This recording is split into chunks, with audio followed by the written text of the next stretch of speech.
Pero bueno, eso es un medio consejo, no es para que lo vayan a tomar a mala hora. Entonces, las semanas pasadas, en las clases anteriores, habíamos discutido nosotros un montón de cosas que tenían que ver con la célula, con cómo funciona la célula, y cuáles son los mecanismos que la célula realiza en condiciones normales, algo de la función de la célula también discutimos. Y bueno, hubo que hacer esa introducción porque ahorita sí vamos a hablar de cosas patológicas.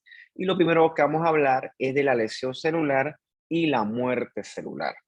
Entonces, nosotros en la patología, en términos generales, estudiamos cómo se da la enfermedad, qué la causó y qué cambios hay a nivel de las células o qué cambios hay a nivel molecular que hacen que esa persona sufra una enfermedad y que eventualmente eso se traduzca en lo que tú ves como signos y síntomas de un paciente, porque esos signos y síntomas no aparecieron de la nada.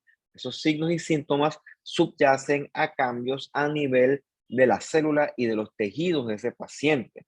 Entonces, por ejemplo, cuando tú estudias una enfermedad, tú tienes una etiología, o sea, que la causa que causó esa enfermedad. Por ejemplo, lo más fácil es una enfermedad infecciosa, una neumonía, por decirte algo. ¿Tú qué causa tienes cuál es tu etiología? Una bacteria o un neumococo. Y después está la patogénesis. Cómo ese neumococo llega a nuestros tejidos, en este caso el tejido pulmonar, y qué cambios causa en ese tejido pulmonar que hace que el paciente tenga fiebre, que tenga consolidados, que tenga dificultad para respirar, y que tenga cambios a nivel de, por ejemplo, una radiografía de tórax, o sea, cómo se desarrolla esa enfermedad. Vamos a ver nosotros que el gran contexto de enfermedades en términos generales tiene mucho que ver hoy en día con una enfermedad multifactorial, en el cual existe una persona que tiene una predisposición genética y hay mecanismos del ambiente que gatillan entonces el desarrollo de esa enfermedad. Gran parte de las enfermedades hoy en día tienen esa parte multifactorial. Por ejemplo, todo lo que es diabetes, hipertensión, aterosclerosis, enfermedad cerebrovascular, todas son enfermedades pues multifactoriales. Entonces, como dijimos en las clases anteriores, la célula tiene que interactuar y comunicarse con su respectivo ambiente. Gracias a esto, la célula puede adaptarse y superar ciertos cambios del medio. Hay ciertas condiciones que son perfectamente normales. Por ejemplo, cuando tú haces ejercicio, ponte que tú te vas ahorita después de la clase a correr al Parque Omar. Cuando tú corres, tu cuerpo cambia, tu frecuencia cardíaca aumenta, tu fuerza de contracción aumenta, tu presión arterial aumenta. Todo eso con la intención de proveerle mayor sangre a los músculos esqueléticos, que a su vez lleva mayor cantidad de oxígeno para adaptarse a ese mayor estrés mecánico que provoca pues esa actividad física. Lo contrario también aplica. Una vez que tú dejas hacer ejercicio y descansas, todas esas variables regresan poco a poco a lo normal. En ese sentido, tus células y tus tejidos se adaptaron a esa mayor esto, actividad física en ese momento. Es una explicación fisiológica. Siguiendo la lógica, si ese estrés persiste por mucho más tiempo del que puede ser soportado, entonces las células van a comenzar a lesionarse. Cuando hay lesión, la célula va a tratar de repararse, va a tratar de recuperarse. La célula es buena haciendo eso, pero cuando ya la capacidad de reparación persiste, entonces la célula entra en lesión celular. Esa lesión puede ser reversible, o sea que la célula puede regresar a su estado normal siempre y cuando el agente ofensor se detenga, o lamentablemente puede ser irreversible, como la gran mayoría de los casos, donde la célula inevitablemente va a morir, ya sea por necrosis o apoptosis, que son dos términos que nosotros vamos a ver más adelante. Entonces, la muerte celular, en términos generales, no siempre es algo inherentemente patológico. Hay veces que la muerte celular es, por ejemplo, necesaria para recambiar células que están envejecidas. Por ejemplo, el eritrocito, él debe vivir aproximadamente 120 días. Al cabo de ese tiempo, su membrana se vuelve menos flexible, pierde capacidad de formarse a través de los capilares más chiquitos. Por lo tanto, hay que reciclarlo. Por lo tanto, esa es una muerte celular que no es patológica, que es fisiológica y que ayuda a mantener el equilibrio entre los tejidos. Sin embargo, hay otras causas de muerte que sí son patológicas que ocurren frente a una agresión del ambiente. Un ejemplo son estas que vamos a ver aquí, que iremos discutiendo a lo largo de esta y las otras clases que restan del curso. Entonces, por ejemplo, causas de lesión celular. Bueno, tú estás cocinando, te cortas con un cuchillo, tú estás por la calle, te resbalas, te caes y te lastimas. Todas esas son causas o son causas físicas, pero también puedes agarrar y tomarte un litro de cloro. Eso también va a matar muchas células tuyas, probablemente te mueras. Por ejemplo, también puedes tener una enfermedad o un defecto en un gen mutado que lleva a la codificación de proteínas anormales. Puede haber reacciones autoinmunes. Hay muchas causas de lesión celular que llevan a que la célula cambie, que su morfología cambie. La célula sufre. Entonces, si tú no quitas o no eliminas este agente ofensor, la célula probablemente, eventualmente, su capacidad de soportar la lesión sea vencida y entonces la célula inevitablemente pues termine muriendo. Entonces, la primera causa, no la primera, ¿no? La primera cosa que vamos a ver de lesión celular involucra a la hipoxia isquemia. Términos que parecen ser similares, pero en realidad pues tienen sus diferencias fundamentales. Hipoxia en términos generales es cuando hay deficiencia de oxígeno. ¿Cuándo vemos esto? Por ejemplo, usted sabe que la hemoglobina normal en el caso de un hombre, un adulto sano, porque varía con las mujeres, pero vamos a decir un hombre, es de 16 a 18. De punto que yo soy un hombre sano, eso creo, tengo una hemoglobina yo de 17, por decirte algo. En comparación con un paciente que tiene un cáncer de colon, que ese cáncer sangra poquito a poquito, como si fuera una pluma que está goteando. Sangra poquito, poquito. O sea, no es que el tipo sangra con una hemorragia activa. Entonces el paciente tiene una hemoglobina de 8, prácticamente la mitad de la mía. Entonces, ese paciente con la mitad de hemoglobina que la mía no va a tener la misma capacidad de transportar oxígeno en su sangre, porque el tipo tiene la mitad de la hemoglobina. Entonces, eventualmente, si los mecanismos compensadores se vencen, él te puede hacer una lesión celular por hipoxia. Otro buen ejemplo, hablando de enfermedad, es un paciente con una enfermedad pulmonar. Ponte que un paciente con asma, con asma te hace un ataque de asma, una crisis aguda. Y en ese momento el paciente tiene mucha dificultad para respirar. O sea, lo que le entra de aire es muy poquito porque los bronquios, ¡puf!, se le cierran. Y entonces, pues, le entra menos aire. Entonces, obviamente, si no le entra aire, ¿qué va a él a intercambiar en los pulmones? O sea, entonces, ese paciente en ese momento te puede desaturar si le mides la saturación. Entonces, también él puede sufrir lesión celular por hipoxia. Eso es distinto a la isquemia. La isquemia se da, por ejemplo, como en la imagen que tú ves aquí, que se obstruye un vaso, en este caso un vaso arterial, y por lo tanto, cuando tú tapas una arteria, tú bloqueas el aporte sanguíneo arterial. O sea, bloqueas sangre que lleva oxígeno y nutrientes importantes como la glucosa.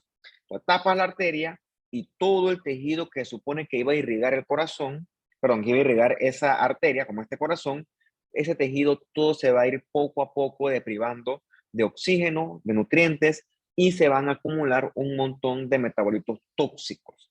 Entonces, esta es la lesión celular por isquemia, que en este caso también involucra hipoxia. ¿Okay? Sin embargo, la hipoxia no involucra isquemia. Esa es, en grandes rasgos, la diferencia entre una y la otra. Al principio puede que sea un poquito enredado entenderlo, pero bueno, cuando tú vayas estudiando y vayas leyendo más ejemplos, poco a poco vas a ir entendiendo mejor estos conceptos de hipoxia, isquemia. Otro lógico es por tóxicos, veneno. Cualquier veneno que tú te tomes del ambiente puede lesionar tus células. Dentro de estos hay una máxima que dice que la diferencia entre un veneno y una medicina es la dosis. Habiendo dicho eso, cualquier cosa en la dosis excesiva puede ser un veneno. Cosas que parecen ser inocuas, como el agua, como la glucosa, hasta el oxígeno mismo, en dosis excesivamente altas, van a ser tóxicos. Por ejemplo, un buen ejemplo con esto ocurre con los pacientes diabéticos, ¿no? Siempre sale el diabético, el problema de él es el azúcar. La pregunta es, ¿y por qué? ¿Qué es lo que le hace el azúcar al pobre paciente diabético? ¿Por qué el azúcar le hace tanto daño? Si el azúcar realmente tú la comes como parte de tu dieta. El pan que tú comes, el arroz que tú comes, eso tiene azúcar. El azúcar propio que le echas al café en la mañana, obviamente eso es azúcar, ¿no? Entonces, ¿por qué el azúcar en el paciente diabético? Pues es mala. O sea, es mala porque es excesiva y porque se utiliza mal. Entonces, el azúcar, que es algo bueno, mal utilizada y acumulada en dosis excesivamente altas, también es mala. El agua, por ejemplo, el agua que tú tomas todos los días, en un paciente con falla cardíaca, que tiene los pies hinchados que parecen un tamal, cuando está sobrecargado de volumen, para ese paciente el agua, el exceso de agua es malo, ¿ok? Para él, a él le hace daño. Igual el exceso de sal también aplica para ese paciente. Sin embargo, para ti, pues, no te hace mayor cosa tomar exceso de agua. En tal caso, si te pasas, lo que haces que es, obviamente, orinarla porque tu cuerpo, tu corazón y tus riñones, pues, asumo yo que están sanos. Por ejemplo, medicamentos. Ponte que te duele la cabeza y te tomas una pastillita de 500 miligramos de acetaminofén. Te puedes tomar hasta 1 gramo, que son 2 pastillitas de 500. No te pasa absolutamente nada. Es más, tu dolor de cabeza puede mejorar. Pero si agarras y tomas todo el frasco, que son como 30 pastillas, si logras esa meta, probablemente quedes en el cuarto de urgencia si es que llegas con una lesión hepática aguda. En dosis altas, pero ahorita mismo no me acuerdo el número exacto, el acetaminofén es tóxico al hígado, o sea, es potencialmente mortal en dosis excesivas. De los agentes infecciosos, pues obviamente ellos destruyen nuestros tejidos por muchos mecanismos. Por ejemplo, esto que está acá es un esófago clásico epitelio escamoso estratificado, y todos los puntitos que tú ves son neutrófilos que están ahí porque eso está lleno de, en este caso, hongos. Es una esofagitis por cándida que atrae a ese sitio un montón de neutrófilos y ahí obviamente este pobre epitelio está sufriendo mucho daño. Entonces, en ese sentido, con infección, el propio agente infeccioso daña al tejido involucrado y entonces llega la inflamación y perpetúa o prolonga o incrementa todavía más este daño. Eso lo vamos a discutir con más calma cuando veamos el módulo de la inflamación. Obviamente la reacción inmunológica también es una reacción que biológicamente no tiene sentido. Aquí están, por ejemplo, los sistemas inmunes que son hipersensibles. Ese término hipersensible quiere decir que el cuerpo reacciona con demasiada violencia frente a algo que de repente no meritaba tanto estrés o tanto fuerza para reaccionar. Por ejemplo, las alergias. Aquí alguno de ustedes debe ser o conoce a alguien alérgico. El ejemplo clásico de la alergia es quizás a los mariscos o también hay gente que es alérgica a los AINES o a la penicilina. Entonces, esas tres cosas que les he dicho yo, mariscos, AINES y penicilina, no están diseñadas para hacerte daño a ti. El pobre camaroncito no te va a matar, no te va a hacer daño. Entonces, ¿por qué tu cuerpo reacciona con tanta violencia frente al pobre camaroncito? Bueno, porque tu cuerpo es hipersensible, que tu cuerpo lo detecta como algo potencialmente peligroso, sobre todo tus mastocitos, y generan una respuesta inmune desproporcionada frente a cosas que realmente no son dañinas. Esa es la gran base de todas estas reacciones alérgicas. Son reacciones biológicamente sin sentido porque supone que el sistema inmune te defiende. Pero en este caso te está defendiendo, pues, ¿de qué? No te está defendiendo de nada. ¿Por qué? Porque en el contexto de la alergia no hay ningún daño ni potencial amenaza. Y también eso ocurre en el contexto de un sistema inmune hipersensible en ciertas personas con enfermedad autoinmune, pacientes con lupus, con artritis reumatoide, con esclerosis múltiple, con síndrome de Sjögren. Todas estas son enfermedades autoinmunes donde el propio sistema de defensa, con los leucocitos y compañía, atacan a los propios tejidos del cuerpo. Bueno, ese módulo también le vamos a dedicar una clase entera a hablar de las generalidades del sistema inmune. Entonces, también puede haber un gen defectuoso o puede haber genes defectuosos que codifican proteínas defectuosas que se asocian con la potencial lesión celular. Por ejemplo, en el paciente con síndrome de Down, la causa más común de estos, la etiología más común, es una tercera copia en el cromosoma 21. O sea que estos pacientes son trisomía 21 la gran mayoría. Entonces, ese cromosoma extra hace que él codifique proteínas anormales que lo llevan a ese clásico fenotipo en el cual, entre comillas, hay cierto retraso mental. Entre comillas, porque eso es muy relativo. Realmente el retraso relativo de él, relativo porque eso pues hay gente que es muy talentosa y que sufren de esta condición, realmente eso es el problema de él real. El problema de él es que él nace con otro tipo de anomalías estructurales que sí lo ponen en peligro. Por ejemplo, esos niños tienen corazones estructuralmente defectuosos, o sea, tienen muchas cardiopatías congénitas, o sea, que están presentes al momento del nacimiento, que estas sí le pueden comprometer la vida a lo largo de que ellos van creciendo. Otro ejemplo es la anemia falciforme. Y la anemia falciforme, un aminoácido se intercambia con otro y todo eso genera un montón de procesos que al final se traducen en esa morfología anormal de los eritrocitos que hacen que ¿qué te digo yo? Se deformen con esta morfología en forma de hoz o de guineíto, que se llama también sickle cell disease, de sickles, que no se pueden entonces deformar adecuadamente y obstruyen los vasitos cuando el paciente entra en algún estado de estrés o de desoxigenación. O sea, yo sé que tú no tienes por qué saber esto, pero todo eso ocurre a nivel molecular. O sea, una cosita chiquitita se traduce en codificación de proteínas anormales que al final se traduce en enfermedad para el paciente.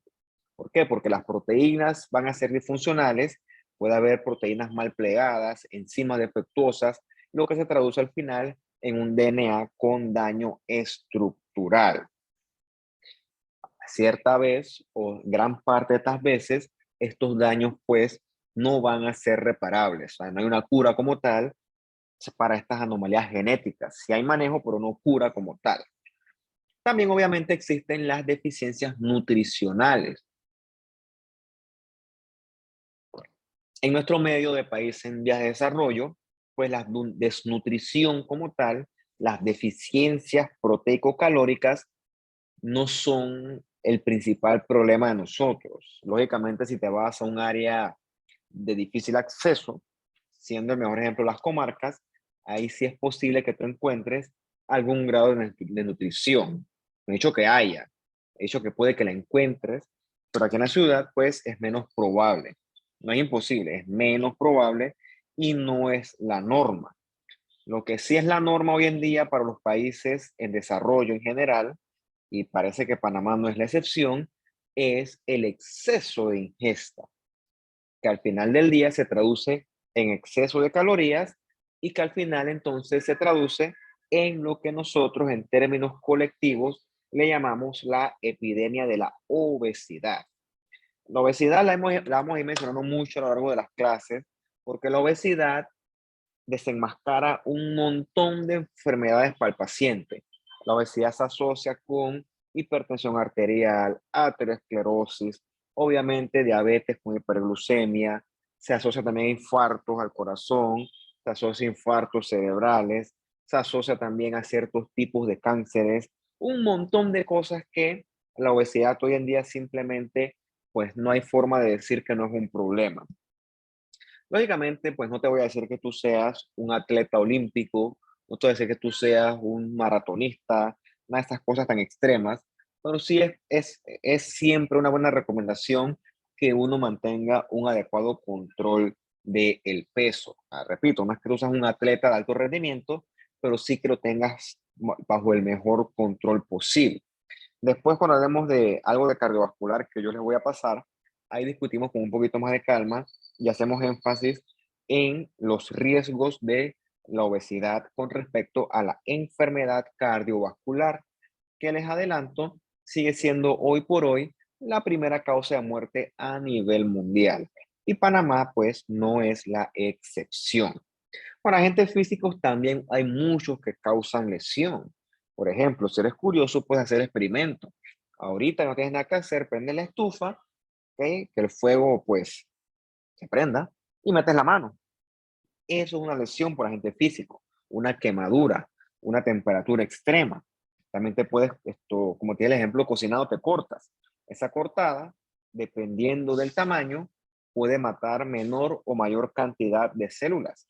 También hay lesión por radiación, por electricidad. Todas estas son causas de lesión celular por agente físico.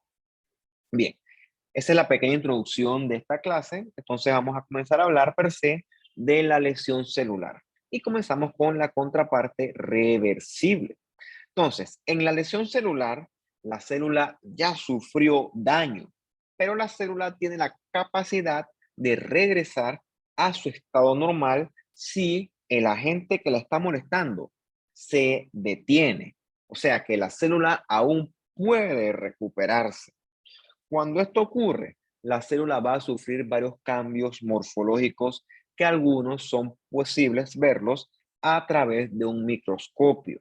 Entonces, lo primero es que la célula blue, como lo ves aquí en la imagen del medio, la célula se llena de agua. ¿Por qué ocurre esto? Porque cuando la célula es atacada por cualquiera de los agentes que mencionamos anteriormente, lo primero que sufre daño es los mecanismos de producción de ATP. O sea, va a sufrir daño la mitocondria. Por así decirlo, la célula se queda sin su capacidad de producción de energía. Por lo tanto, todos los mecanismos dependientes de energía se van a detener. Y dentro de esos mecanismos están las bombas de ATPasa. Por lo tanto, la célula no va a poder utilizar sus bombas de ATP, asas, y en este caso, pues no va a poder sacar agua. Entonces, la célula se va a llenar de agua, agua, agua, progresivamente, y por eso es que la célula blue se sopla, ¿sí? Se llena de agua, se llena de fluido.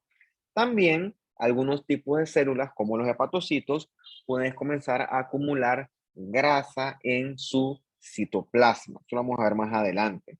Bien, el punto de vista morfológico, por ejemplo, lo que tienes aquí en la A son unos túbulos renales,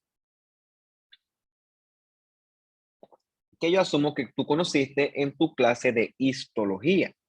El clásico epitelio cúbico simple, yo siempre les digo que me recuerda a mí una rosca de pan y que algunas de estos túbulos se leen bastante bonitos, las vellosidades, microvellosidades, no es lo mismo, a nivel del lumen, ¿ok? A nivel apical. Entonces, esto es lo normal. Mientras que acá abajo es una célula, o mejor dicho, es un túbulo renal que está sufriendo lesión celular reversible. Lo primero que vemos es que ciertas células, la gran mayoría, están más grandes, que su volumen aumenta. ¿Por qué?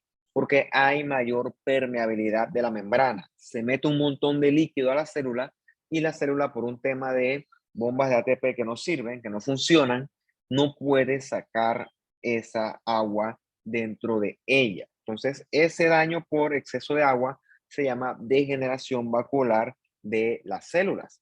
Entonces, ese exceso de agua dentro de la célula es evidencia de que aquí está habiendo daño y que la célula está luchando.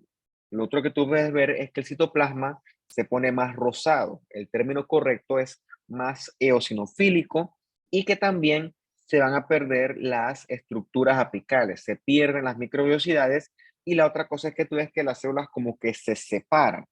Eso se traduce en que se pierde la acción de las uniones intercelulares. Todas esas son claves morfológicas que ocurren cuando la célula está sufriendo lesión celular, en este caso todavía reversible. En el caso de ciertas células va a haber acumulaciones de grasa. Un ejemplo ocurre con esta imagen. Esto es un hígado, ¿ok? Es un hígado. Y están los hepatocitos, que aún están pues histológicamente reconocibles. Y aquí en PT son los portal tracts. Y CB es la vena central. Bien. Bueno, si hubiéramos estado en vivo, que ya hablé con la profesora de ustedes y me dijo que pues que las clases van a ser en la UIP, pero bueno, eso lo podemos discutir al final de la clase. Esto, pero bueno, pudiéramos discutir esto con un poquito, pues, con una interacción un poco más, menos impersonal. Pero bueno, le va a tocar, pues, escucharme así a lo lejos, ¿no? Bien, pareciera que aquí dentro de ese hígado hubiera adipocitos, ¿ok? Parecieran que hubieran adipocitos, pero realmente no es que el hígado se llena de adipocitos. Lo que ocurre aquí es que los hepatocitos se están llenando de lípidos, se están llenando de grasa. ¿Y por qué ocurre eso? Porque los hepatocitos están bajo ataque. Todo eso que tú ves aquí son hepatocitos con un citoplasma lleno de grasa. ¿Ok? Entonces, algo está molestando a esos hepatocitos. En nuestro medio, lo más común es que esto ocurra secundario al exceso crónico y excesivo de alcohol. ¿Okay? El alcohol es, entre otras cosas, hepatotóxicos y entonces los hepatocitos, cuando están frente a un nivel de alcohol que no se tolera, ellos poco a poco comienzan a sufrir lesión celular. Cuando tú ves este daño graso, esta acumulación de grasa, eso es evidencia de que el hepatocito está sufriendo daño y que está luchando. El exceso de alcohol. Habiendo dicho eso, el hepatocito tiene una capacidad de regeneración anormal. O sea, el tipo se puede regenerar y prácticamente quedar 0 kilómetros siempre y cuando tú le quites el agente ofensor. O sea, que el paciente o el individuo, si es que le importa, deje de tomar. Y esto virtualmente puede regresar a la imagen histológica original, pero solamente si tú quitas el agente ofensor del medio. Habiendo dicho eso, el problema con esto es que eventualmente esto se puede inflamar y la inflamación trae consigo ciclos de inflamación, reparación, o sea, daño, reparación, hasta que eventualmente todo el hígado progresivamente comienza a reemplazarse por tejido fibroso, de una fibrosis.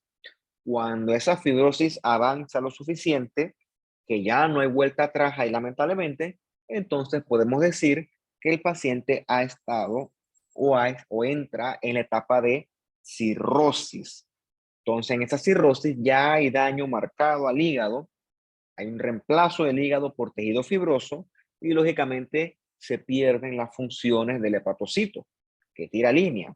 Son muchísimas. Y entonces, si el agente ofensor persiste, que suele persistir, entonces viene la transformación maligna y se da el escenario de un carcinoma hepatocelular. Importante con esto, siempre que tenga un carcinoma hepatocelular, tiene que ser en el contexto de una cirrosis de fondo. Si no hay cirrosis de fondo, pues uno debe pensar en otra cosa, en otro tipo de neoplasia, una metástasis, qué sé yo, una cuestión de estas colangiocarcinoma. O sea, recuerda que todo esto tiene su historia natural de la enfermedad y la del carcinoma hepatocelular comienza aquí hasta la cirrosis. El término correcto de este hígado graso, que asumo que usted habrá escuchado en algún momento de su vida, el término correcto es esteatosis hepática. ¿Okay? Esta esteatosis en esta imagen está bien avanzada. O sea, por lo menos aquí 60% del hígado en esta imagen está comprometido por cambio graso. Cuando se inflama, entonces, el término sería esteatohepatitis. ¿Ok? Ese es el término cuando esto llega a inflamarse. Bien, habiendo dicho eso, esto, eh, la esteatosis no solamente es causada por el alcohol, hay otras causas de esteatosis hepática. Virtualmente cualquier cosa que le cause daño al hígado. Por ejemplo, hay una esteatosis hepática no alcohólica. Se asocia al paciente en el contexto de un síndrome metabólico. ¿Qué es síndrome metabólico? El paciente obeso, diabético, hipertenso y con riesgo cardiovascular alto. Todo lo que cause hepatitis puede haberse relacionado con esto. Por ejemplo, un paciente con una hepatitis autoinmune o una infecciosa, todas esas son causas de lesión hepática, ¿ok? De lesión celular a los hepatocitos. Bien, entonces discutir alguna de estas, ¿no? Ciertos cambios que podemos ver en la célula cuando hay lesión celular reversible aún. Entonces, el problema es cuando la lesión celular, pues, el agente ofensor no se detiene. Entonces, en ese punto, lamentablemente, la célula va a entrar en un daño sin retorno. O sea que ya el asunto se va a convertir en una muerte celular irreversible, donde el daño no es reparable y la célula, pues, inevitablemente debe morir, que es lo que vamos a ver nosotros en esta próxima sección. Como ya hemos visto hasta este punto, la célula va a intentar repararse con muchos mecanismos y no va a permitir morir automáticamente. O sea, ella va a tratar de defenderse siempre que pueda frente al estímulo potencialmente nocivo. Obviamente, esto va a depender del tipo de lesión celular. O sea, no es lo mismo cortarte 1 centímetro con un cuchillito cocinando que te metan un machetazo que te haga una herida de 20 centímetros profunda. No es lo mismo, ¿ok? En ese contexto, hay tipos de lesión y severidad de lesión. Por ejemplo, hay lesión celular que es muy grave. Por ejemplo, la hipoxisquemia, sobre todo la isquemia, es muy grave. Eso mata a gente, o también la exposición a un tóxico, un veneno. Eso mata células rápidamente. Entonces, esa muerte de celular es tan rápida, incontrolable, que eso se llama muerte celular accidental. ¿Por qué accidental? Porque la célula literalmente ni se dio cuenta y se murió. Es tan rápido que ella no puede activar sus mecanismos compensadores. Es como si a ti tú vas caminando, te meten un balazo. Bueno, tú no, una persona va caminando y le meten un balazo a persona, en la cabeza. La persona ni se dio cuenta y cayó muerta al piso. Una muerte automática, incontrolable. No hubo ni tiempo de forcejear ni nada. Putum, muerto. Lo mismo ocurre en esta muerte celular accidental. La célula, ¡puf!, automáticamente muere. Y la manifestación morfológica, perdón, que vamos a discutir bastante, este tipo de muerte celular, va a ser la necrosis. La necrosis es un camino inevitable. O sea, la célula ya murió y no se va a poder recuperar. O sea, el daño no es reparable. Cuando vemos necrosis, cuando hay isquemia, cuando hay exposición a un tóxico, un veneno, una infección muy grave o un trauma muy grande, ocurre esto que la célula, ¡puf!, literalmente explota la célula. Y una vez que explota, no hay desexplosión. O sea, la célula murió y punto. El otro tipo de muerte celular es la que es programada. Ocurre cuando la célula sabe que va a morir y por lo tanto la célula se muere de una forma bien organizada, una forma bien premeditada. ¿Ok?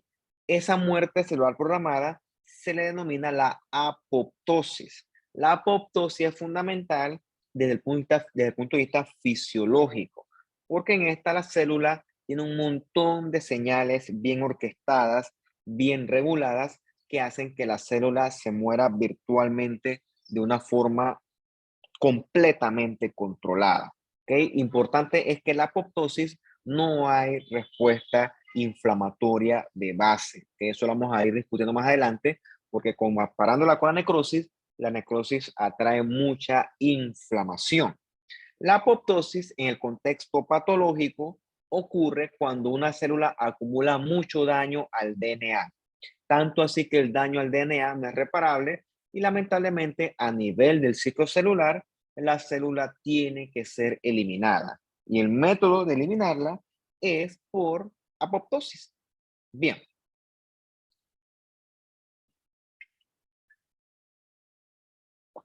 hablando como tal de la necrosis, ocurre esto. La membrana celular ¡prá!, se destruye, ¿ok? Y todos los componentes de la célula son liberados, incluyendo las enzimas de la célula, que gran parte de estas van a comenzar a digerir los propios componentes de esta célula afectada. Todo esto atrae la inflamación. Imagínate tú que la necrosis es un tipo de muerte celular sucia, ¿ok? Atrae mucho la inflamación porque es una muerte sin control en comparación con la apoptosis. La función de esa inflamación es comerse los cadáveres de esta célula muerta, los restos celulares, y también intentar reparar los posibles daños. Pero más adelante veremos en la clase de la inflamación que por lo general esa inflamación lo que trae es más daño a el escenario, se daña más tejido. Entonces, ¿qué ocurre?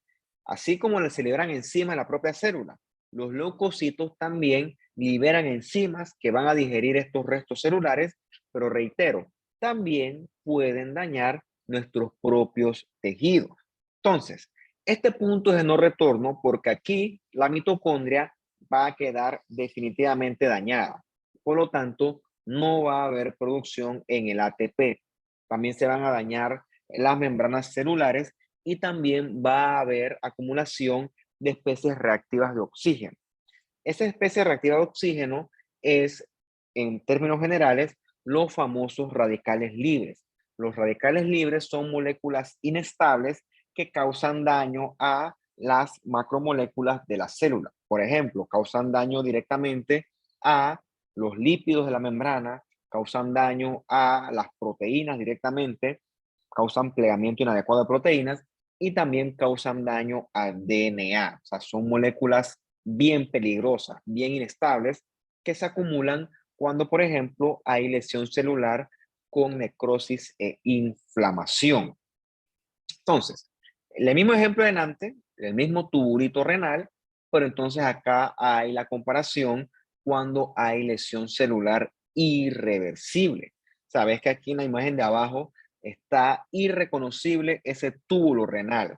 ¿Qué cosas vemos aquí? Bueno, vemos que gran parte de las células no tienen núcleo, ¿ok? Hay cambios nucleares en la necrosis que incluyen que, por ejemplo, ciertos núcleos sean chiquititos, como una pasita. Se llama pignosis. El núcleo se ve con una cromatina bien condensada. Gran parte de estos núcleos se fragmentan. Se llama cariorexis. Y otros que definitivamente desaparecen porque son digeridos por las DNAsas, que son enzimas que comen ácidos nucleicos. Ese fenómeno se llama cariolisis. Por eso es que hay células que se ven vacías. Parecen no tener núcleo. Lo otro que se ve, al igual que la lesión celular anterior, es que el citoplasma se ve más rosado, más eosinofílico. Entonces, eventualmente estas células ya no sirven, no hay nada que hacer con ellas, por lo tanto, deben ser fagocitadas. Así como cuando hay la muerte de una persona, hay que hacer levantamiento del cadáver. El cadáver no se puede quedar en la calle tirado, no tiene que venir la policía, el Ministerio Público a hacer el levantamiento del cadáver. O si, por ejemplo, en tu casa tienes un perrito y el perrito se muere. O sea, no es que vas a dejar el perrito tirado en medio de la cocina. No, tienes que recogerlo y, bueno, probablemente enterrarlo. O la mejor opción quizás es llevarlo a que lo quemen. Si tú dirás, ¿qué harás? Pero no se puede quedar en la cocina tirado porque el perrito se va a soplar, va a explotar, se va a llenar de gusanos. Tira línea, ¿no? Tira línea. Lo mismo ocurre con esta célula muerta. Esto no puede estar en tu cuerpo porque esto es peligroso para tu cuerpo. Por lo tanto, los macrofagitos tienen que venir y limpiar todo este desastre. Cuando hay mucha lesión celular, ocurre esto que le estoy señalando yo con el cursor. Todas estas estructuras poligonales, bien basofílicas, son calcificaciones. Cuando una célula sufre necrosis, los ácidos grasos que se liberan de la membrana celular son muy afines al calcio. Entonces ligan calcio y se comienzan a formar estas calcificaciones. Dicho de otra forma, esas calcificaciones son evidencia de que aquí está habiendo lesión celular irreversible. Entonces, hablando de la necrosis, también hay que hablar ciertas cosas interesantes de ella, porque hay varios tipos de necrosis. La primera, la clásica, es la necrosis coagulativa. Macroscópicamente se caracteriza porque el área de la necrosis, o sea, esta área amarillita, este riñón, se ve como un área bien delimitada, ¿ok? Si tú agarras y ves esto al microscopio, vas a ver esto de acá abajo. Vas a ver que la arquitectura histológica del órgano se preserva, inclusive varios días después del evento de muerte celular. Pero ¿qué tú ves aquí? Ves unos fantasmitas de lo que antes fue un túbulo renal. Lo que ves son como túbulos renales bien eosinofílicos, pero que no tienen núcleo. Repito, como si fueran un fantasmita de lo que alguna vez fue un túbulo renal.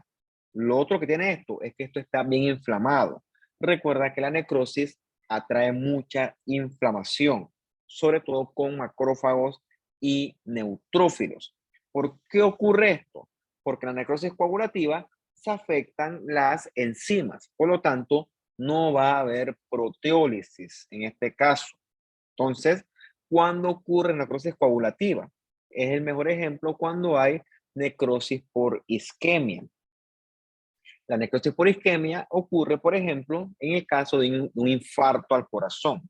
Recuerda que el infarto al corazón, la principal causa es la aterosclerosis. Con el tiempo, alguna arteria se obstruye y entonces deja de llegar sangre a ese corazón. Y ese tejido afectado, ese miocardio afectado, va a sufrir muerte celular por isquemia. El cerebro es la gran excepción, porque cuando el cerebro sufre isquemia, no va a sufrir ese patrón de necrosis tipo coagulativa. Esto que está acá es un tumor, un seminoma, es un tumor que suele ocurrir en los testículos, pero hay en otras partes. Entonces, es para que tú veas las células tumorales que están preservadas, redonditas, con su núcleo feo, pero preservado, mientras que acá hay necrosis tumoral. La necrosis tumoral es un tipo de necrosis coagulativa, donde lo que se ve son unos fantasmitas rosados de células tumorales que pues no tienen núcleo. Estos pedacitos negritos, eso es núcleos picnóticos con cariolisis y algunos con cariorexis. Entonces, la necrosis coagulativa, la imagen histológica, es como el fantasma o la silueta de lo que antes fue una célula. El otro tipo es la necrosis licuefactiva. Esto ocurre sobre todo cuando hay una infección por bacterias u hongos, ¿ok? Entonces, ¿qué ocurre aquí? Literalmente el tejido se licúa todo, ¿ok? Por la gran acción de los leucocitos que liberan un montón de mediadores, enzimas, que destruyen los microbios, incluyendo también el propio tejido involucrado. Entonces hay esto es como si tiras una bomba nuclear cuando hay una infección. En el plan de la neumonía, llegan los leucocitos, los neutrófilos, destruyen todo lo que ven, destruyen bacterias, destruyen tejido, destruyen todo, y entonces todo ese sitio va a quedar irreconocible, lleno de restos de bacterias, de restos de células muertas, de líquido producto de esa batalla, y por lo general se ve mucha inflamación aguda con formación de pus. Ese es el patrón clásico de la necrosis licuefactiva y tú lo ves mucho cuando hay lesión por microorganismos. Este que ataca un cerebro, este es un corte coronal y tenemos esta área que sufrió muerte celular por isquemia hipoxia. Realmente lo que tú deberías ver aquí es un patrón tipo coagulativo, pero curiosamente en el cerebro nosotros vemos es un patrón tipo necrosis licuefactiva, como si el tejido cerebral todo se estuviera pues como una licuadora, todo licuado. Entonces, así se ve la necrosis licuefactiva. Ignoran las flechitas y los números. Literalmente aquí se ve, no se ve nada, mejor dicho. ¿Ok? Es como si tú hubieras agarrado este tejido y lo metes todo en una licuadora. O sea, aquí no hay forma de reconocer células, no hay forma de reconocer tejidos, aquí no se puede reconocer absolutamente nada. Aquí la estructura histológica está totalmente borrada, está completamente irreconocible y esto es lo que suele ocurrir en la necrosis licuefactiva. Por lo general, esto es secundario, repito, a un agente infeccioso, ¿okay? Sobre todo bacterias y también los hongos. El otro patrón de necrosis, que pertenece también a la necrosis liquefactiva, será la subdivisión de ella, que es la necrosis gangrenosa. Esto es lo que está acá, ¿no? La famosa gangrena con G, no con C. La gente dice mucho cangrena, como si fuera de cangrejo. Eso está mal dicho, ¿ok? Dice gangrena con G. ¿Por qué gangrena? Porque es una necrosis multicapa. Esto afectó piel con epidermis, con dermis, con tejido subcutáneo, se cogió fascia, se cogió también músculo, se cogió hasta el hueso. Cuando llega el hueso, entonces provoca la famosa o la infame osteomielitis, ¿ok? Osteomielitis, que es la inflamación del hueso, en este caso secundaria, a una infección bacteriana. O sea, de más te dice que esto aquí no sirve para nada. Ese pie no sirve. Le puedes poner antibióticos, lo puedes limpiar, lo puedes curar, pero eso no sirve. Lo que toca ahí es hacer inevitablemente la amputación. Ahí tengo el complejo yo, pero es una de maxilofacial, que esa es una muestra de seno maxilar, que ese paciente tiene una osteomelitis a toda mecha. O sea, está todo lleno de necrosis liquefactiva, ese hueso. ¿Okay? Entonces, me imagino que es una cosa de mucho tiempo porque, que eso mejore, eso son un tratamiento tenaz con antibióticos de muy larga duración para poder manejar osteomielitis. Por lo general ocurre en el contexto de un paciente diabético. ¿Y por qué? Porque el paciente diabético tiene una angiopatía de grandes vasos y pequeños vasos y neuropatía. Entonces, este paciente, gracias a esa angiopatía, su inflamación es deficiente. El paciente hace una llaguita en el pie y la llaguita crece, crece, crece, crece, crece. Y como él tiene una neuropatía, a él no le duele ni le molesta. La llaguita se sobreinfecta y va creciendo, afecta capas, capas, capas, capas. Y el paciente, con el tiempo, todo se va pudriendo literalmente, ¿ok? Eso negro aquí, eso, ahí no hay nada que hacer. Todo ese tejido está inevitablemente muerto ya. Entonces, bueno, esta imagen no hace justicia, pero así se ve la necrosis gangrenosa. Hay necrosis de tejido blando, necrosis grasa, necrosis de todo, ¿ok?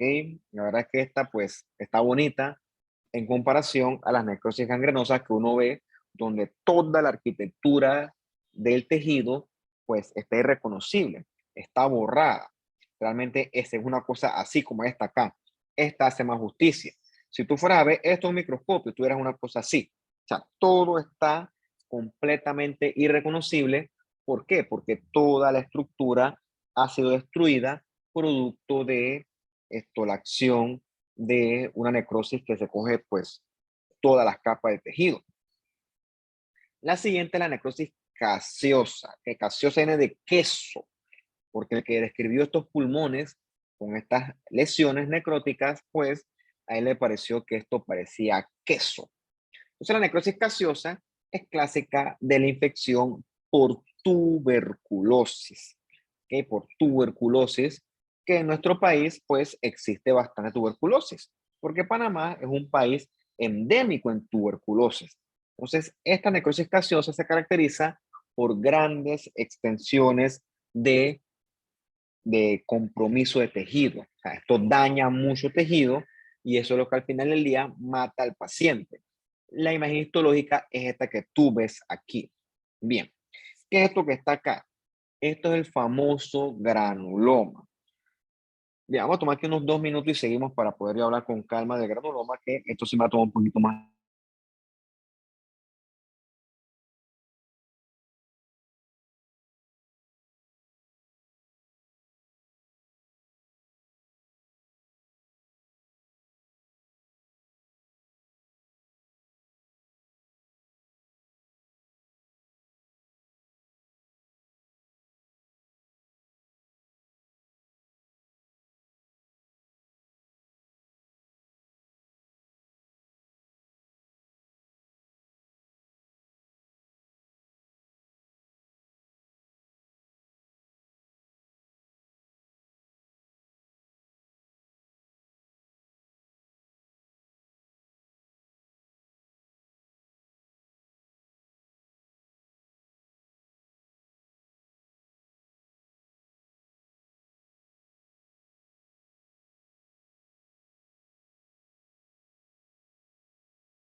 Listo, ya regresé entonces. Entonces estaba hablándoles yo de el granuloma, que es la imagen histológica que corresponde con la necrosis gaseosa en el contexto de la tuberculosis.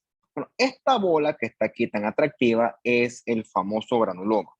Bien, ¿qué ocurre? Desde el punto de vista ancestral, la tuberculosis en su momento causó muchas muertes, muchísimas. Hubo una epidemia de tuberculosis y mucha gente murió. ¿Por qué? Porque la tuberculosis es una enfermedad infecciosa causada por una bacteria que es muy difícil de erradicar, que es el Mycobacterium tuberculosis. Esta bacteria tiene mecanismos para evadir la fagocitosis y entonces provoca una reacción inflamatoria muy potente de parte del paciente. ¿Qué ocurre? Como los macrófagos no se pueden comer a las micobacterias, los macrófagos hacen una prisión alrededor de la bacteria.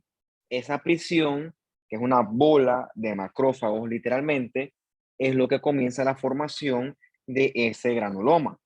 A la periferia de esa bola de macrófagos hay un montón de linfocitos pequeñitos que están liberando citoquinas, indicando al macrófago que siga agrupándose y siga conteniendo a la micobacteria. Entonces, dentro del granuloma de la tuberculosis va a haber necrosis central, que es lo que tú ves aquí. O sea, aquí toda la arquitectura está perdida. ¿Por qué? Porque en ese sitio el macrófago literalmente continúa peleando a muerte contra la micobacteria. Entonces, este espectro, este granuloma con necrosis central, es clásico de la tuberculosis. De hecho, tú ves esto en una laminilla y esto es tuberculosis hasta que se demuestre lo contrario. Cuando tú tienes esto que está acá, tú tienes que indicar tinciones especiales para buscar microorganismos. La tinción para buscar microorganismos, en este caso micobacterias, se llama Sil-Nielsen. Voy a copiar acá. Tinción de Sil-Nielsen. Con Z, Ciel con H, Nielsen. Si es positiva, entonces tú demuestras que aquí hay micobacterias y al paciente se le da tratamiento. Habiendo dicho eso, los granulomas pues no son exclusivos de las micobacterias ni tampoco de la tuberculosis. El granuloma aparece cuando existe algo difícil de erradicar. En este caso, difícil de fagocitar. Por ejemplo, ciertos hongos o, por ejemplo, un material inerte que esté en el paciente, como por ejemplo un hilo de sutura. ¿Okay? La presencia de un hilo de sutura provoca la formación de un granuloma, pero en ese caso no va a haber esta necrosis central.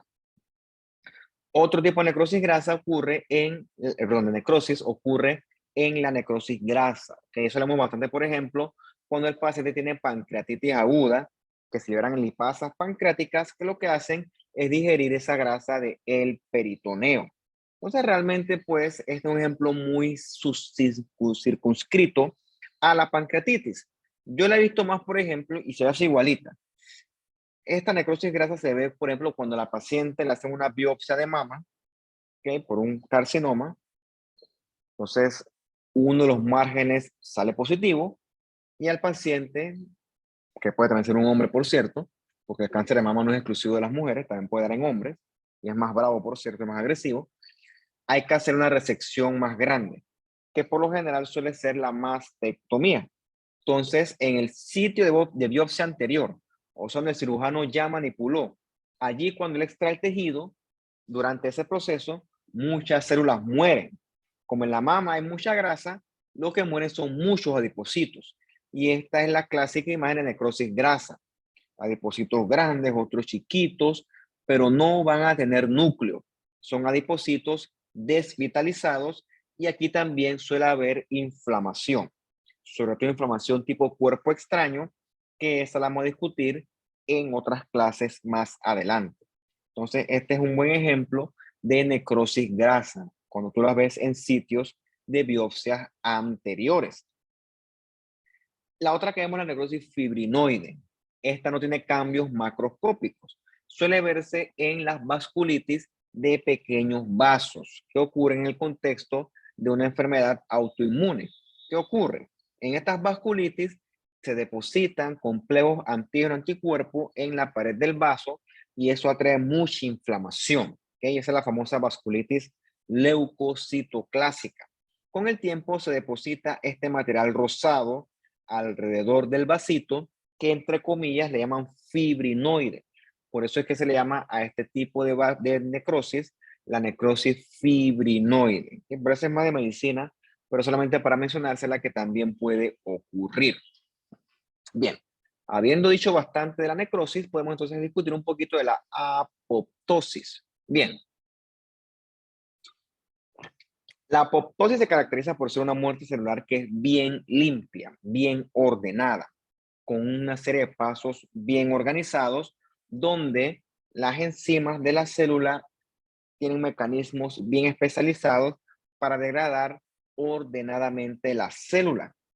Aquí la célula toda se va degradando ordenadamente y los restitos que quedan de la célula, que se llaman los cuerpos apoptóticos, son eficientes y altamente fagocitables, virtualmente sin reacción inflamatoria de fondo. Esa es una diferencia fundamental de la apoptosis con la necrosis. Entonces, recordemos que en el punto de vista patológico, la apoptosis suele ocurrir en respuesta a un daño al DNA que no puede ser reparado.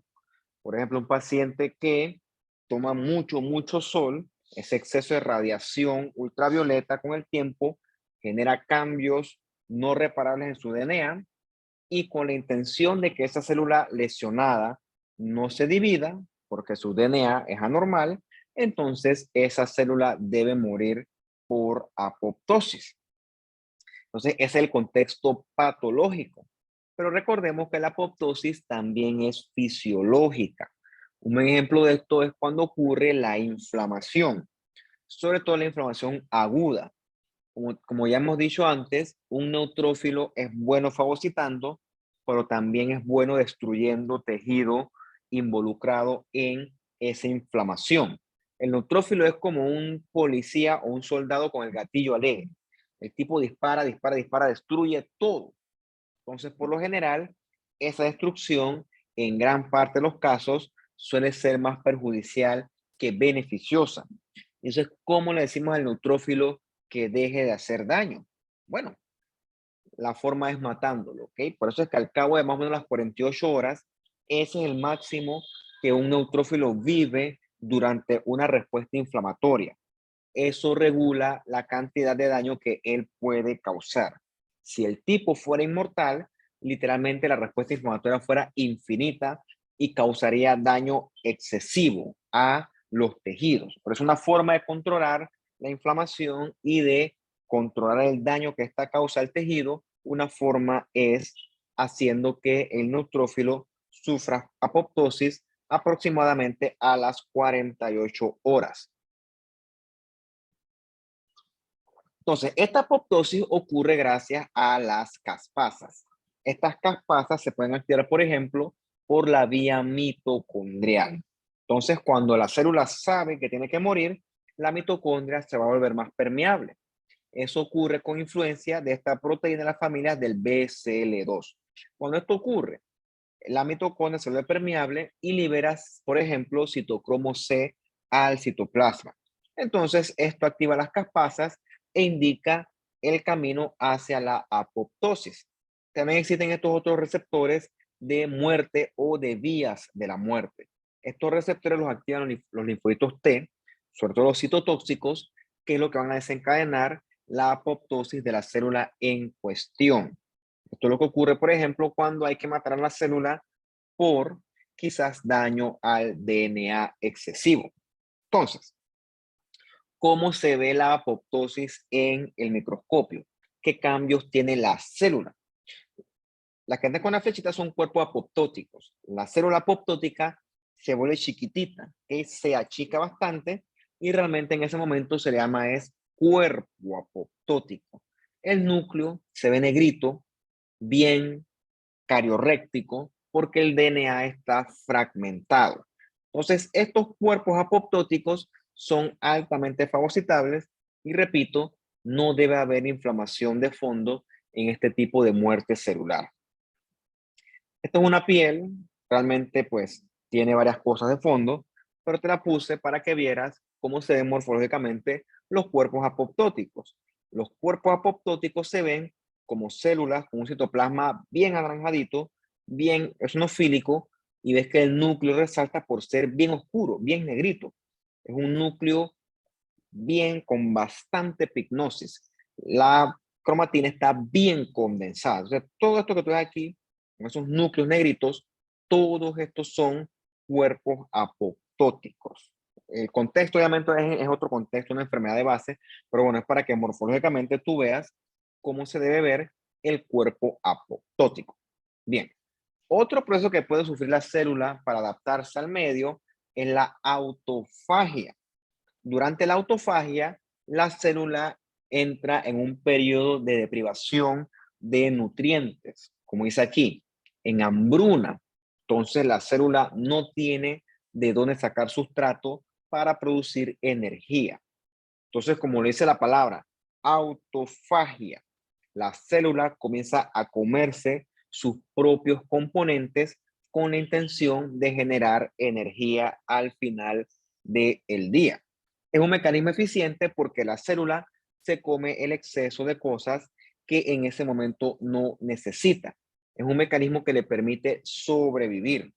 Lógicamente, cuando se restablece el aporte nutricional, la célula tiene los mecanismos para volver a sintetizar de vuelta los orgánulos que perdió durante el proceso de autofagia. No siempre es necesariamente patológica. También puede haber autofagia, por ejemplo, cuando hay excesos de organelos que ya no son necesarios. Entonces la célula se puede comer estos organelos que no son necesarios y los recicla para poder generar unos más nuevos. Bien, vamos a dejar la clase hasta allí por el día de hoy. A ver, ¿tienen preguntas, dudas o comentarios? Pueden involucrar preguntas del quiz, perdón, de la prueba diagnóstica, no es un quiz. Profe, bueno, esta es una pregunta de algo de que dijo al principio. Dale, pues. Es de las alergias que usted dijo, bueno, que básicamente son el cuerpo se hace hipersensible, pero Sí, hay algo que a mí me llama la atención, por lo menos yo soy alérgica a demasiadas cosas, pero mis alergias son raras, o sea, siento yo que son más como em, brotes, pero que esos brotes de qué me defienden, eso no, es una parte que no entiendo como de mis alergias. bueno, mira, no es que ocurra solo contigo. O sea, yo lo mencioné hoy, pero después vamos a dedicar mucho tiempo a hablar de la alergia. No tanto como mucho, no, sino más tiempo. Pero lo que sí es cierto es que desde el punto de vista biológico, ¿a qué cosa eres alérgica, pues? Que tú sepas, ¿a qué cosa eres alérgica? Uy, ok, al polvo, a los ácaros, al tomate, a los frutos secos, a las picadas de mosquito, a las cucarachas, y la lista sigue. Bueno, Son muchas cosas ambientales. por ejemplo, el tomate y los frutos secos, ellos no existen ahí para hacerte daño. Realmente no, ellos no son enemigos. Bueno, ya con los mosquitos y los ácaros, pues la historia es un poquito diferente. Pero bueno, es como tú lo dices, tú preguntas, ¿y eso para qué? Y la respuesta es precisamente esa, eso no es para nada. Una alergia es una respuesta biológicamente carente de sentido. A la alergia no te está defendiendo a ti absolutamente de nada. Esto es lo que ocurre con el concepto de un cuerpo o de un sistema inmune que es hipersensible. Hipersensible porque reacciona con violencia frente a algo que no hace daño. Por ejemplo, en tu práctica profesional lo vas a ver porque ustedes recetan antibióticos y, por ejemplo, también mandan AINES y también aplican anestesia, por lo menos local. El paciente dice, no, es que yo soy alérgico a la lidocaína. Ponte que el tipo esté lo suficientemente salado. Y ponte que tú ese día no le preguntaste y tú le pusiste la lidocaína y el tipo era alérgico, te vas a meter en un problema. Entonces siempre pregúntalo antes. Entonces, pregunto yo, la lidocaína, ¿qué le iba a hacer al paciente? La lidocaína es una amenaza, es un agente ofensor. Por supuesto que no, es un medicamento, que es un anestésico local, pero el cuerpo reacciona con mucha violencia frente a eso. Esa es una reacción biológicamente carente de fundamento.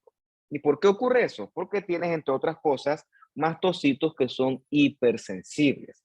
O sea, eso es patológico, eso es una enfermedad. O sea, las alergias no deberían existir. Pero bueno, nos han ayudado a entender muchas cosas del sistema inmune. Pero realmente, pues, tu cuerpo reacciona en vano, porque tu cuerpo no te está defendiendo absolutamente de nada peligroso. Esa es lamentablemente la respuesta para ti. Las alergias no sirven absolutamente para nada, no sirven para nada, nada más para hacer grom, para fregar. Ah, listo. Gracias. En ese sentido, cuando damos la clase del sistema inmune, por eso es que las alergias responden muy bien a los famosos antihistamínicos, porque los síntomas o las manifestaciones clásicas de la alergia involucran picazón, aumento del volumen, que se llama la hinchazón, involucra también enrojecimiento. Todo eso va a ir esto, de leve a muy grave, dependiendo de la dosis a la que estás expuesta. O sea, todos esos cambios son producidos por la histamina que produce el mastocito. Por eso es que los antihistamínicos, que ustedes conocen algunos de los que voy a mencionar, clorfeniramina, difenidramina, clorotrimetrón, esos son útiles para la mayor parte de las alergias, siempre y cuando sean leves. En su momento discutiremos qué le hace la histamina al cuerpo, que provoca esos síntomas que son bastante molestos para la persona que sufre de alergias. Pero al final la lección es esa, es que el cuerpo es hipersensible. Es hipersensible y realmente pues reacciona en vano. Vale, ¿qué más?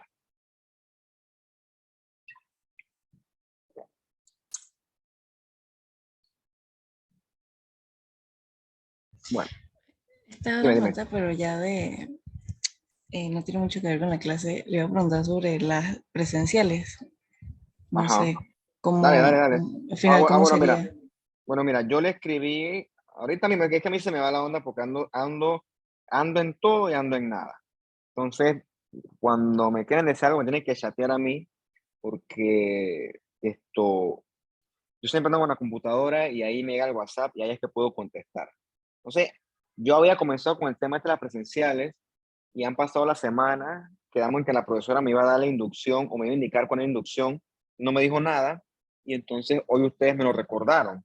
Y entonces en ese momento le escribí y ella me contestó. Entonces ella me dijo que sí, pero que Atriomol está full y que entonces iban a hacer en la misma UIP. Hoy una pregunta, ¿es universidad donde queda, por cierto? En Tumba Muerto, profe, al frente de la ISAE, ¿sabe dónde queda? No, más ayuda. Ok, ¿sabe dónde está la Latina? Sí, Bueno, en la misma calle, pero más abajo. pues push, eso está lejos para mí. Bueno, irá del complejo hasta allá. Ay, Dios mío. Profe, y si pregunta si habrá por lo menos un día a la semana, quizás no iremos todas las semanas, pero una sí, una no en atrio. No, Atrio ya me dijo que estaba full, así que si está full, menos que está no negociable. No, no importa, yo me organizo, yo no tengo problema. Además, si fuera por mí, yo doy todas presenciales, porque la verdad es que esto ya me aburre, sinceramente. Me agota estar aquí en la casa, he perdido la motivación. Entonces yo le dije a ella que sí, que estaba interesado, que mira, que eso no tenga que ser. Pero todo parece indicar que va a ser allá en la sede central de ustedes. Entonces quedamos así, no me confirmó nada, sobreentiendo yo que sí. Le voy a tratar de dar seguimiento a eso con la intención de obtener una confirmación, pero por ahí va la cosa, ¿ok? Porque supuestamente sí nos vamos a conocer, pero será en su sede central, en la tumba muerto al frente de la ISAE, más abajo de la Latina. ¿Qué más? Entonces serían todas o casi todas presenciales. Bueno, eso es negociable, por lo menos no te puedo confirmar. Primero tratemos de que se dé una presencial y vamos a ver cómo se va desarrollando el asunto sobre la marcha. Una cosa a la vez. Que por cierto, no sé por qué es tanto enredo, pero bueno, no voy a preguntar pues porque mi materia es chiquitita, la verdad, que si 2 horitas, que realmente es 1 hora y media, pues yo sé que mi materia no es tan trascendental en ese sentido. Así que pues, y me toca hacer caso, ¿no? Yo no soy jefe ahí de nada. Así que yo me tengo que adaptar a los lineamientos que me indican. Pero bueno, voy a tratar, ahorita hasta no, le voy a decir el chateo viernes, no el sábado, de repente el lunes le escribo para ver si me tiene que confirmar un aula disponible, eso es lo que pasa. Eso como que quedamos ahí, como que ella me va a conseguir un aula disponible para los jueves a las 4 de la tarde, que es a la hora que podemos vernos. A esa hora sí, definitivamente, porque, uff, qué lío llega allá. Eso a las 3 jamás voy a poder. Pero bueno, eso corre por mi cuenta ya. Hace que estamos ahí por el momento en eso. Estamos a la espera de la confirmación. Lógicamente, cuando tenga algo puntual, yo les voy a avisar. ¿Qué más? Profe, yo tengo una pregunta, pero del quiz. Dale, pues. Hubo una que a mí me confundió, que fue la de, ay, sé que era del paso del oxígeno, el tipo de transporte. Es que no estoy muy segura de esa, la verdad. Vamos a discutirlo ya. Vamos a transmitir el quiz para que usted lo vea ya y no sufra. Para que no sufran. Son 5 preguntas, así que podemos discutirlo, así que no hay problema. Total, es que no tengo nada que hacer ahorita. Bueno, yo tengo cosas que hacer, pero pueden esperar. Eh,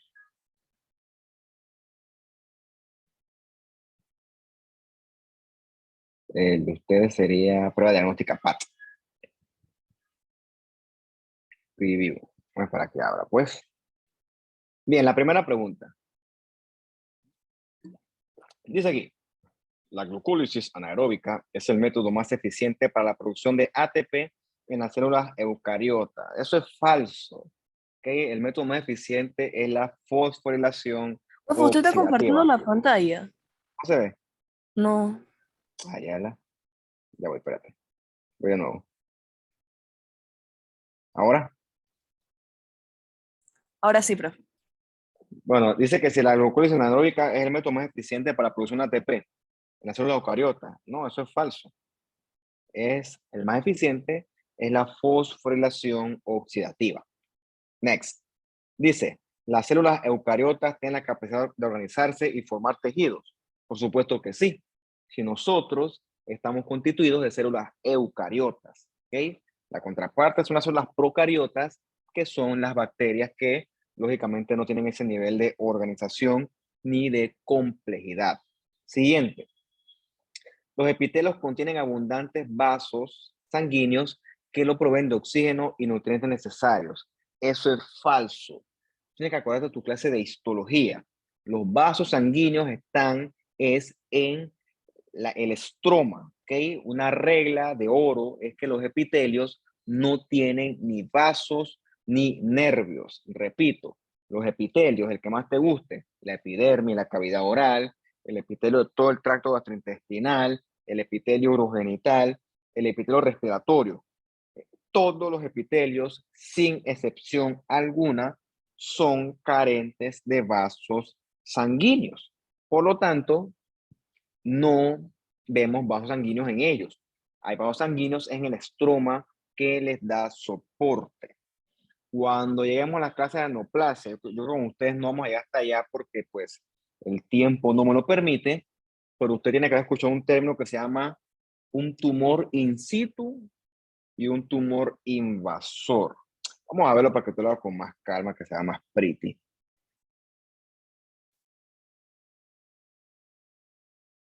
Ya vamos a la cavidad oral, ya que ustedes son de esa área, que yo no sé por qué no le puede gustar la cavidad oral, pero bueno, hay de todo en esta vida.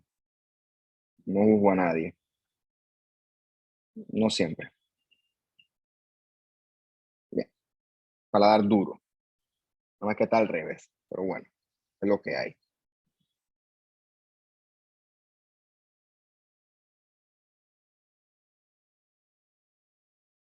Para que cargue. Bueno, este es está al revés, pero ni modo. Este es el clásico epitelio de la cavidad oral. Un epitelio escamoso, estratificado, no queratinizante. Te puedes pasear todo lo que tú quieras por este paladar duro. Puedes pasar aquí horas, días, semanas, meses, años, y nunca vas a encontrar dentro de ese paladar duro ni vasos ni nervios. ¿Ok? Es una máxima de la histología. Para tú encontrar los vasos, tú lo encuentras es en el estroma que lo subyace. O sea, aquí abajito.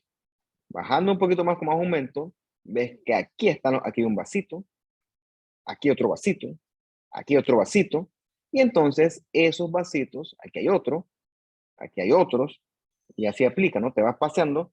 Esos vasitos son los que le proveen a ese paladar duro, a ese epitelio, la cavidad oral, su respectivo aporte nutricional y metabólico. Bien, ¿por qué esto es importante? ¿Por qué se los pregunté? Porque usted habrá escuchado los tumores que son in situ y los tumores que son invasores. Poniéndole el título de cavidad oral, son tumores que se originan del epitelio escamoso. O sea, son tumores malignos epiteliales. El nombre correcto es carcinomas. Entonces, hay carcinomas in situ y carcinomas invasores. ¿Cuál es la diferencia y la relevancia de uno contra el otro? Que existen, por cierto. Yo he visto una buena cantidad de carcinomas escamosos de la cavidad oral que llegan allá al complejo, tanto de otorrino como maxilofacial, que son los que se meten en esas áreas.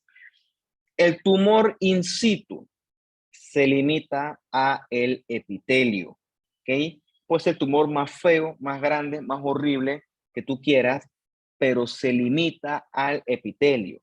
O sea que él no va a penetrar la membrana basal. El tumor puede crecer todo lo que a él le dé la gana, pero mientras él no rompa la membrana basal, él no va a tener acceso a los vasitos. ¿Por qué? Porque yo, como les dije ya, en el epitelio no hay vasitos. Y si no hay vasitos, el tumor no se puede colar a los vasitos y por lo tanto no puede hacer metástasis.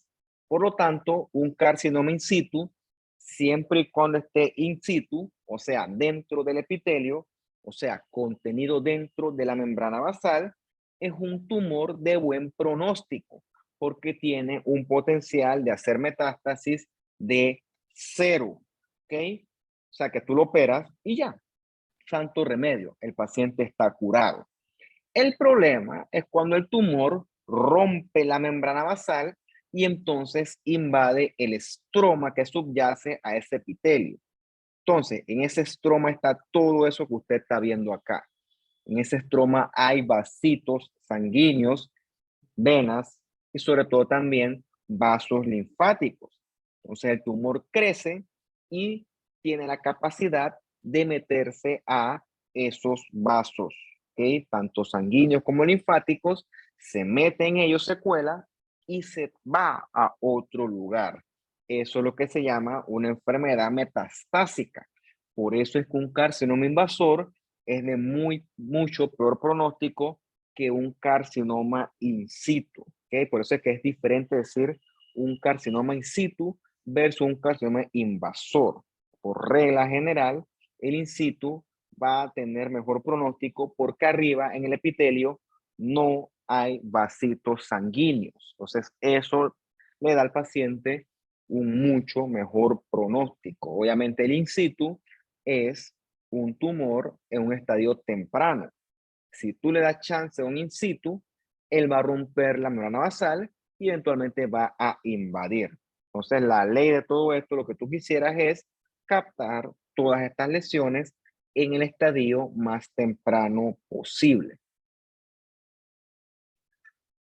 Siguiente pregunta.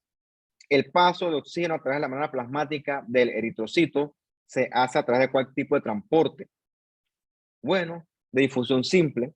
El oxígeno, el CO2, son moléculas chiquititas, por lo tanto, ellas pueden difundir libremente a través de la membrana sin ningún tipo de problema.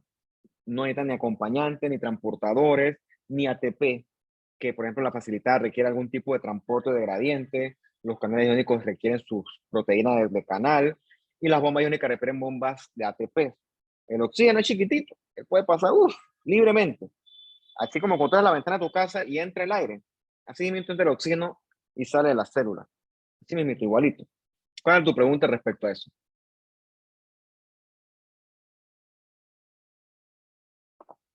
¿Cuál era la duda?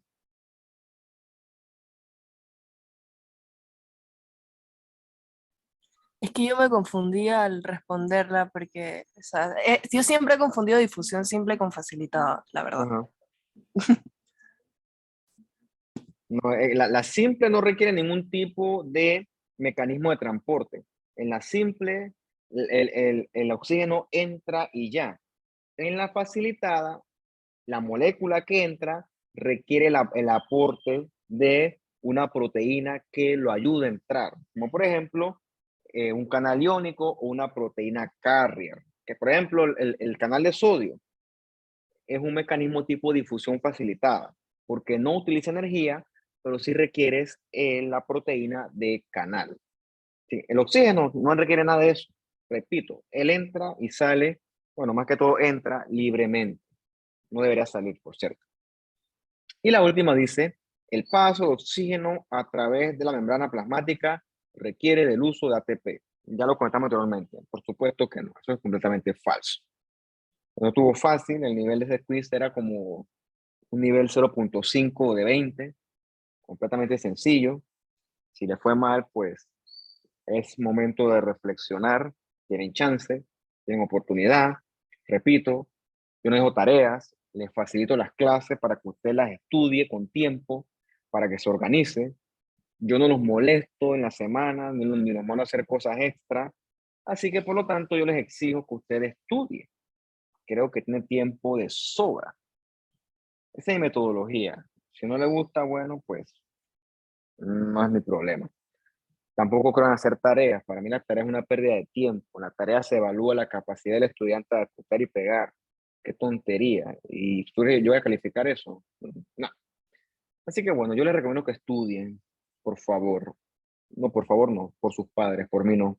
A mí la verdad es que eso no es mi asunto. Tienen chance, ¿ok? No, tienen que organizarse. Ahí sí no puedo influir yo. Bueno, ¿qué más? ¿Dudas, preguntas, extras? No, ya no, porque ya es tarde y creo que tenemos otras cosas que hacer, al igual que yo. Entonces, pues, vamos a ver qué hacemos con el tema de la presencialidad. Y bueno, independientemente de, pues nos veremos entonces la otra semana, más o menos a esta hora. Eh, yo creo que ya. Bueno, chao, cuídense y que estén bien.